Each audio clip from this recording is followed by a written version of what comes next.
Welcome to Wine Road, the wine, when, and where of Northern Sonoma County. I'm your host, Marcy Gordon, with Beth, Costa, Executive Director of the Wine Road. Thanks to Ron Rubin, we're able to keep our podcast rolling along. The financial support of River Road Family Vineyards and Winery allows us to keep recording, keep sipping wine, and keep sharing stories with our listeners. Check out their website at riverroadvineyards.com and explore their Chardonnay, as well as a finely crafted Pinot Noir from the Russian River Valley. That's riverroadvineyards.com. And hey, thanks, Ron, for allowing us to make this show happen. Welcome to episode 245. Today is a roundup day where Beth and I are going to just fill you in on things that are going on and events coming up. And Marcy might even have another recipe after my last recipe way back in December. Such a hit. Such a hit. So many people have written in about that. So we were supposed to have, I'm just going to come up front, we were supposed to have our amazing Wine Road event manager, Debbie Osborne, and Debbie has pneumonia. So I thought probably not a great place for her to be locked in the studio with us. Yeah, I don't want to be locked in the studio. Yeah, I don't want to be locked. So we're wishing her a little recovery time. Get well, Deb. So I'm going to fill in for her. And really what we wanted to have her on the show for was to talk about all the events that we have going. First of all, we just wrapped up Winter Wineland, which was really a great event this year. It's a funny event in that it doesn't, to me, it doesn't have any one particular pull, whereas barrel tasting is an opportunity to get in the cellar and taste wines in the barrel.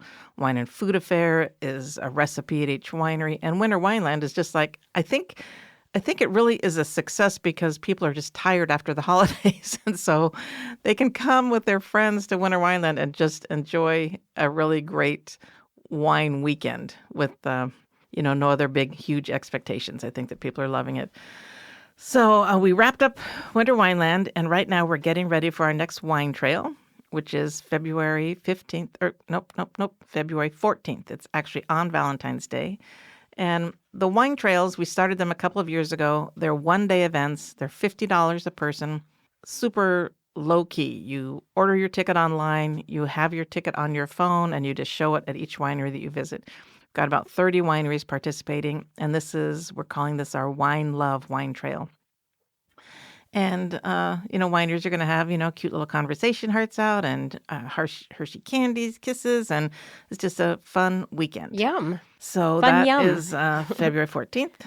And then we will be, after that, heading full speed ahead into barrel tasting. And tickets went on sale a week ago. I'm really looking forward to barrel tasting this year. In fact, our next show, we're going to have a guest on really talking about barrel tasting because she is just a huge proponent of it and the whole idea behind it and how it started of customers and wine lovers getting into the cellar at each winery and tasting wine that is still in the barrel.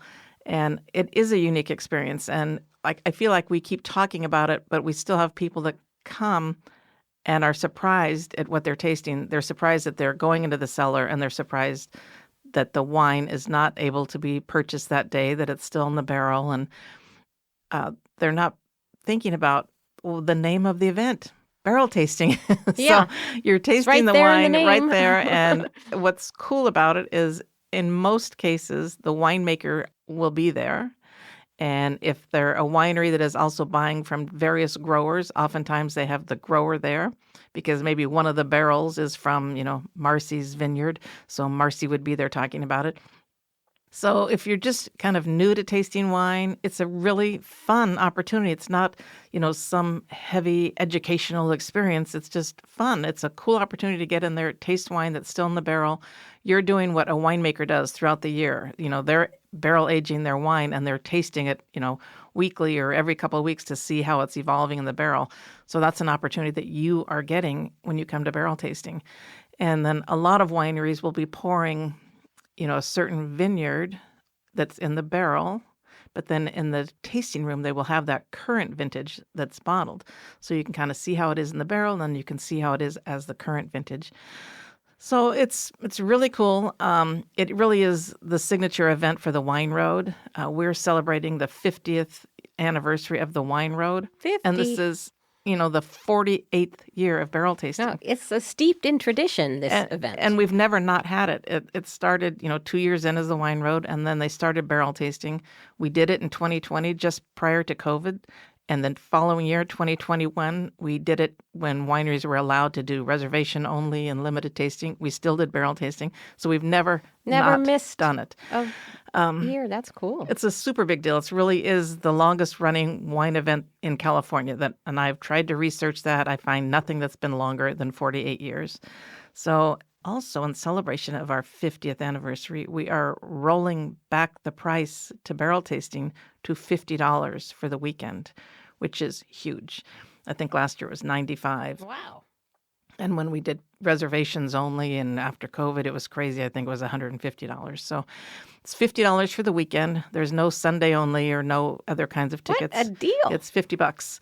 It is a killer deal because this is an opportunity that you just do not normally have. Absolutely. So it's really fun. A lot of the wineries sell futures. So the wine that's in the barrel, if you like it, you can pay for it now and then get it when it's bottled. So you can buy futures. So that's a big deal. So that's kind of it. The only other event that I think I want to kind of plant the seed on, I'm sure people are already sick of me saying that it's our 50th anniversary. Can't say it enough. But I think it's a really big deal. That's such a huge milestone. There were no AVAs. It is that a didn't big deal. exist. So the Wine Road is the first original winery association really trying to reach out to wine buyers and wine lovers and introduce them to the wineries. So, that is a really exciting thing to share and talk about. So we're going to have a grand tasting on the Friday night, November 6th. So that's the weekend of our Wine and Food Affair event. The Wine and Food Affair is Saturday and Sunday, but on Friday night, we're doing a grand tasting. It'll be at Fopiano Vineyards, which is one of the 6 founding members of the Wine Road. And that's pretty much the only detail I have at the moment. We've talked about setting up the tasting by the age that a winery has been a member. So the founding members will be at one area, then people who've been members for 40 years or 30 years or 20 years or 10 years. Yeah. So that's kind of how the winery or the tasting will be set up. We'll have food and live music and, the and wine. Where will this be held? It's going to be at Fopiano. Oh, Fopiano. You just said that. I'm still here. She's still here. She just ignores me. Wake up. Wake up. I'm It's used to early. that. I'm used to that. So anyway, that's it. That's what we have on deck. We wrapped up Winter Wineland. We're heading into the Wine Love Wine Trail. Then we'll have barrel tasting. And then way down the road, plan to attend the big 50th grand tasting on November 6th. Wow. And, I'm sorry that Debbie wasn't here to do all that for me. Yeah. I'm sure Debbie will give you a thumbs up for your rendition. I hope so. I tried to nail it all. If you did come to Winter Wineland, I hope that you share some photos, put Wineland 2026 and share them on Instagram or Facebook so we can find them and share them.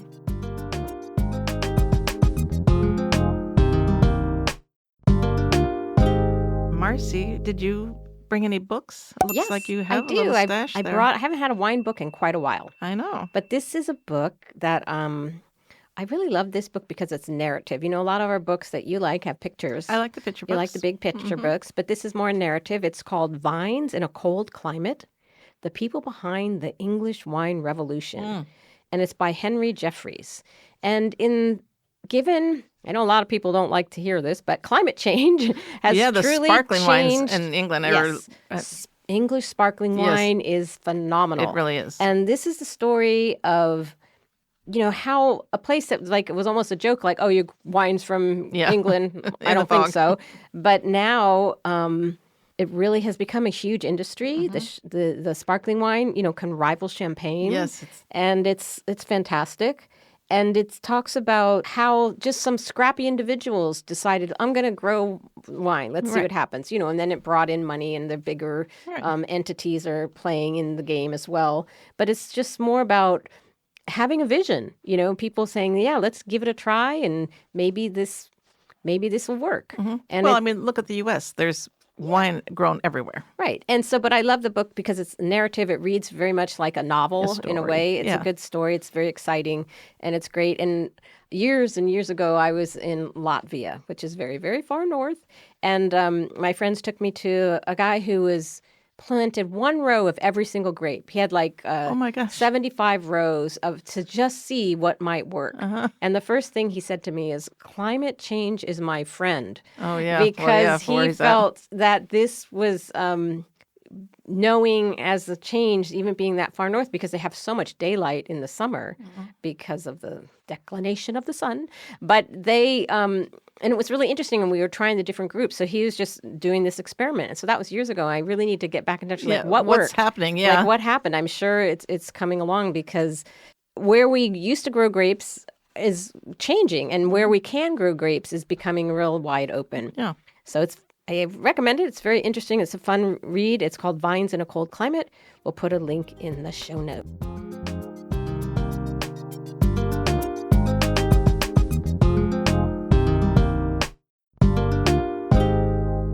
Something else I wanted to talk about was, when people visit, we always say Sonoma Magazine is a great resource. It's full of great things, and even get a subscription, read about what's happening here before you plan your trip. But another cool thing when you're here is the Edible Marin and Wine Country. Now, this is a franchise. These are all over the country. Right. They're all over the country, different regions, and focus on the food and things that are happening in that area. But it's a great resource here. They're beautifully done, have recipes, but also talk about local winemakers. This is all about a cooperage in this issue. So and cheese. I mean, so when you see them, they're free. Right. Pick one up because it'll really kind of enlighten your trip a little bit. But so it's called Edible Wine Country. And also, they always have great photos. They're a great resource and they're really well done. So shout out to Edible and pick that up. And they're in most, like the bigger grocery, like Whole Foods. Yeah, they're in front of every Oliver's, grocery they'll store. have it. Yeah.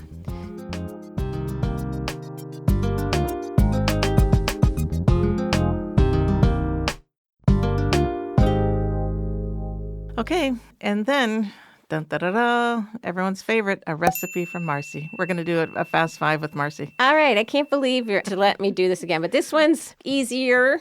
This one you're prepared for. This one's a little preparation. more prepared. It's always, but this always is something key. I like to make around the holiday times. So it's basically spiced and candied nuts. Oh, okay. So there's 5 ingredients. I think this is Marcy style. And an egg white. If I can cheat. Egg white. No, sugar. 1, salt 2. So do we even count salt? Do most people count no, salt? Okay. Okay. Sugar, spice, and everything nice. Egg white, and nuts. I'm trying to make it hard for you. So first you grab your nuts. Okay. How about if we get them? Oh, my God. Okay. Exactly. Okay, get them. Just get them. We're going to preheat the oven to 300 degrees. Can we handle that? Okay, so this is, and like you said, you give them as a gift, and Valentine's Day is in a couple weeks, so you can wrap them up and so we can give them in that too. So we preheat the oven. Then you mix the sugar, and I use like half brown sugar and half white sugar, and then I add a little salt, cayenne, and cinnamon, and you mix this all up. She picked this. She had time and she picked this.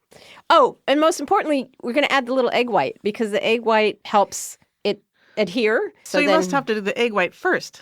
Do the egg white first? No, you stir all that up and then you spread it out on the parchment paper, and that's when, you add the egg white, so it's... I don't know if this recipe is going to work. No, so...